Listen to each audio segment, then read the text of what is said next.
Bonjour à tous, merci de nous retrouver sur YouTube et on se retrouve aujourd'hui au NURB.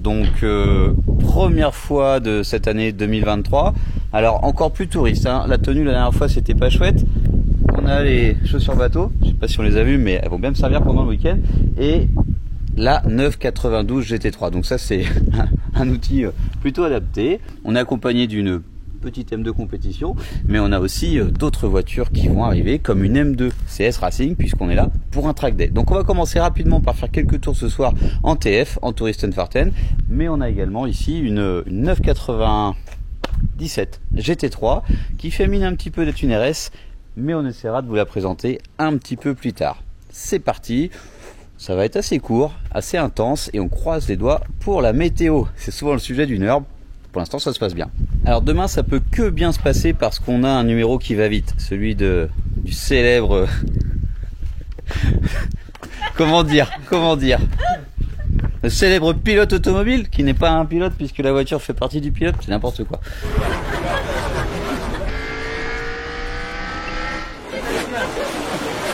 Alors ouais, le numéro de Flash McQueen, c'est exactement ça, et c'est pas pire que d'avoir un numéro 75.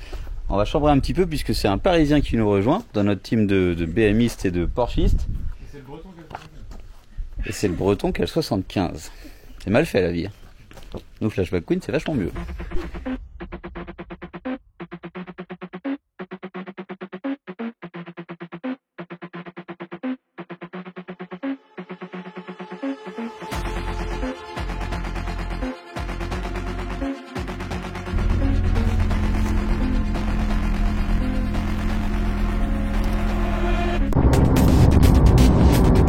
« 17h31, la piste est ouverte et c'est la queue. Je pense pas qu'il y ait trop de monde. Avec le track day de demain, c'est possible qu'il y en ait un peu plus que d'habitude, surtout pour un soir en semaine. Les bouchons et la piste derrière, on s'en fiche puisque de toute manière, on chauffe le tout.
vais pas vous cacher qu'en ayant vendu la Cup MBZH, on s'est dit bah tiens, pourquoi pas s'orienter plus sur celle-ci, faire un peu de prépa à l'ancienne. Et du coup revenir aux herbes plus souvent. Eh bien on vient de faire un tour avec pas mal de crash et c'est fermé. Donc au tout début une voiture au bac, un petit peu plus loin une voiture de Marshall avec des warnings, on ne sait pas pourquoi. Ensuite en fait il y avait plein de trucs. Il y avait aussi une M392 qui était sur le bord de la piste en rade et puis le gros crash, un Z4M pas récupérable pour le coup. Hein. Et pourquoi pas rendre caméra. Et pourquoi pas profiter de ce petit moment pour faire du lèche-vitrine. Alors on passe souvent ici et j'avoue que là on a l'impression de passer vraiment incognito. Hein. Il y a une 992 noyée dans les autres 992. Donc on va pouvoir comparer un petit peu ça et on va surtout pouvoir voir des GT3 RS. On avait fait une vidéo, elle était toute maquillée, c'était le début, c'était il y a 2 ans. Maintenant elle est officielle, elle est partout. Profitons-en, ce sera peut-être allez, c'est la 2e fois que je la vois en vrai et là je vais avoir un petit peu de bah voilà, on a le temps vu que c'est fermé.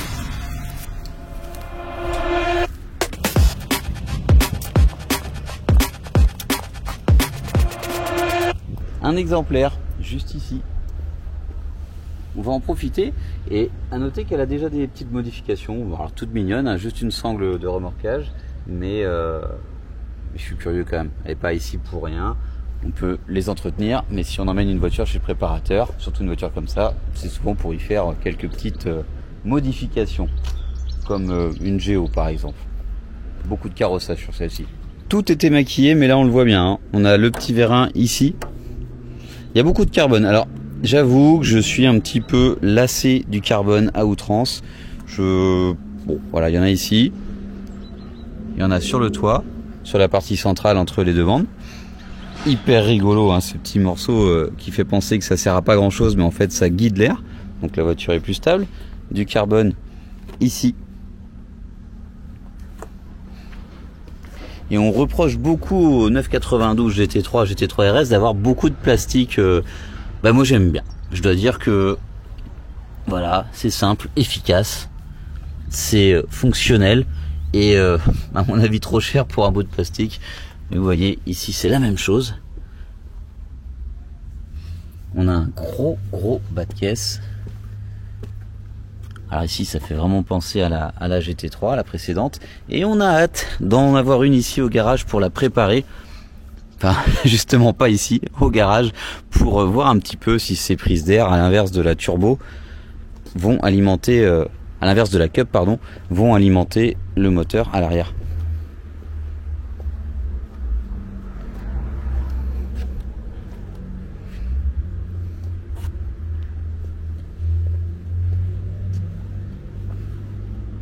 Et ben vous savez quoi,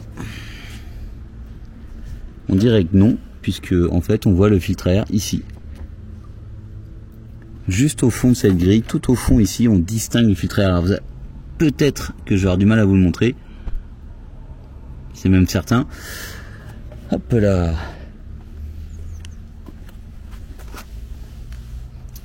Donc de ce côté, soit c'est un doublon pour aller au filtre à air, soit ça va dans l'aile comme une Cup. Alors je regarde de près hein, et non, ça ne va pas dans l'aile comme une Cup. Ici on n'a pas, donc ça communique forcément avec quelque chose qui va derrière. Les jantes avec ces trous, hein, quand on l'avait vu à la station, elle était avec des jantes différentes devant, derrière, pas la même couleur, pas forcément les mêmes freins. Cette voiture a perdu ses poignées de porte qui sortent comme sur la GT3 standard. Sinon c'est plutôt la même chose. Ici donc ça extrait et ça plaque la voiture, mais alors ça moi j'adore. Fan, absolument fan. Ici quelque chose qui a révolutionné la caisse, hein. Les radiateurs à l'intérieur sont couchés, on distingue un ventilateur difficilement. Et tout cet air il rentre devant, sort sur le dessus et plaque la caisse. À noter quand même qu'on a une grosse évolution par rapport à la précédente hein, qui est juste ici et surtout en termes de taille, en fait dans tous les sens hein. On retrouve un aileron, c'est certain, une prise d'air sur l'aile et une prise d'air également sur l'aile avant. Mais en soi, c'est quand même beaucoup plus petit, c'est complètement déraisonnable.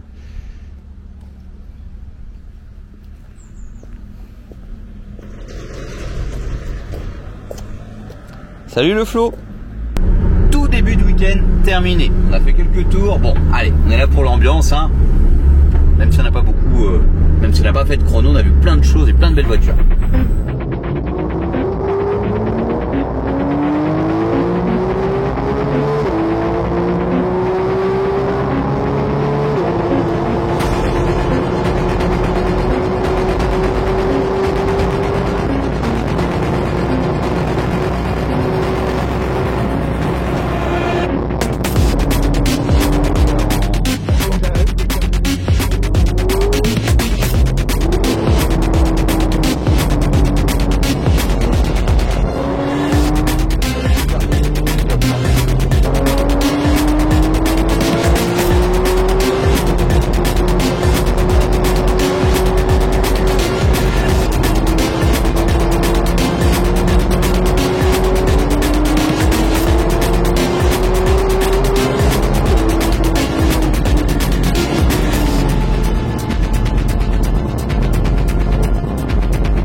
Journée track day, c'est parti. Alors décidément cette caméra ne cadre pas du tout. Alors on craignait la pluie, vous le voyez, c'est plutôt mal engagé.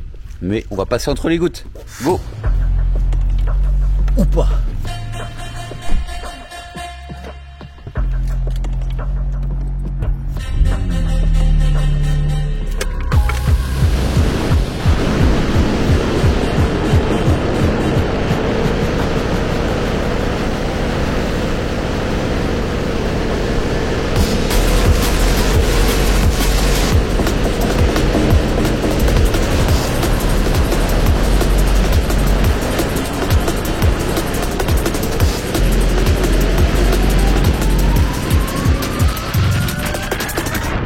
Vous avez besoin d'un casque? J'attendais un casque. J'entends pas, Flo. Tu peux venir avec moi?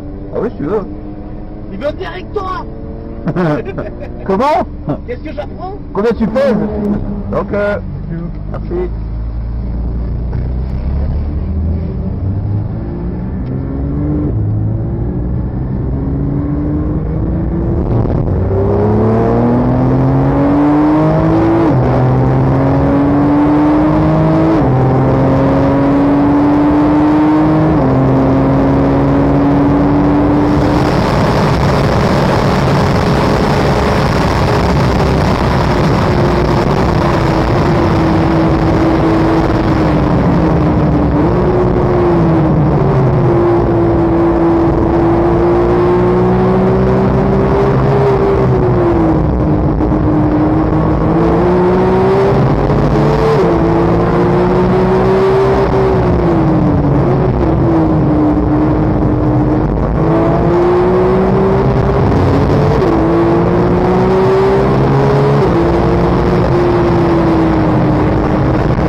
transpiration, alors je vais pas conduire. C'est un truc de fou, je suis mort.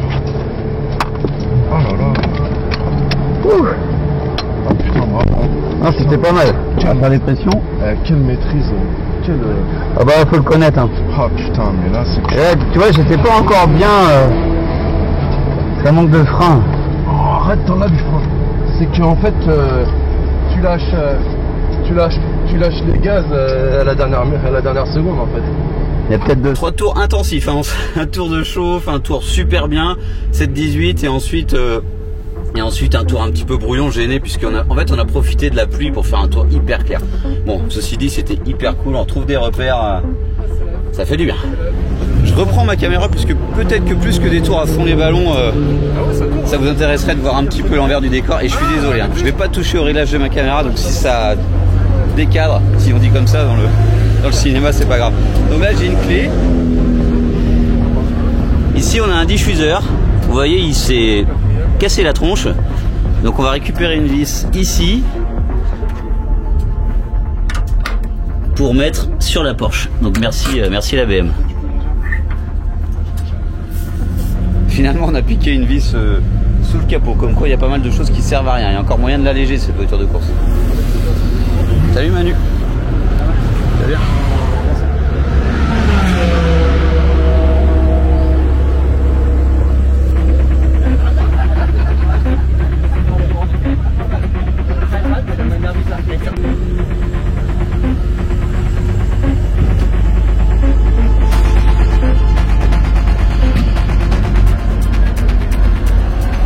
Ça se passe comment?